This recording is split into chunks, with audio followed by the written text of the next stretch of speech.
On est un groupe effectivement familial, plus que centenaire, qui est né en 1912, sur le concept du resort, avec plusieurs hôtels, plusieurs restaurants, des spectacles, des espaces de sport, des centres de loisirs. C'est né en 1912 à Deauville.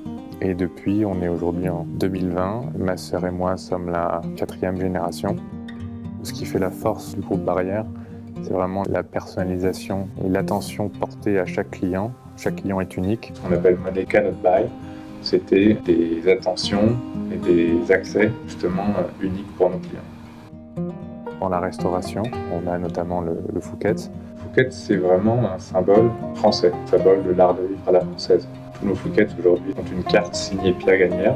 C'est pour nous une immense fierté. Pierre Gagnaire est un des plus grands chefs au monde. C'est un symbole de la gastronomie française. On essaie de développer aussi la clientèle chinoise. Et pour ça, on est en train de travailler pour adapter l'offre à ce qu'attendent les Chinois. Et un des points sur lesquels on travaille, c'est les petits déjeuners. Une des définitions du luxe, c'est d'avoir le choix. Donc, si vous voulez un petit déjeuner français, vous l'aurez. Si vous voulez un petit déjeuner chinois, vous devez l'avoir aussi. La culture fait aussi vraiment partie de notre ADN également. Comme par exemple un festival du cinéma. On a eu il y a un an le festival de la gastronomie chinoise qui a eu lieu au Fouquet's, avec des chefs qui venaient de Canton. Nos chefs français ont beaucoup apprécié échanger avec les chefs chinois. Donc c'était vraiment une belle réussite, une belle promotion pour la gastronomie chinoise et un bel échange de culture. Le Fouquet's a toujours été un lieu prisé par le monde de la culture, mais également par le milieu politique. On est un groupe 100% français, on est un groupe familial, on a toujours fait attention à respecter les valeurs familiales qui sont l'intégrité, la probité, et je pense que c'est aussi ça qui a fait notre force.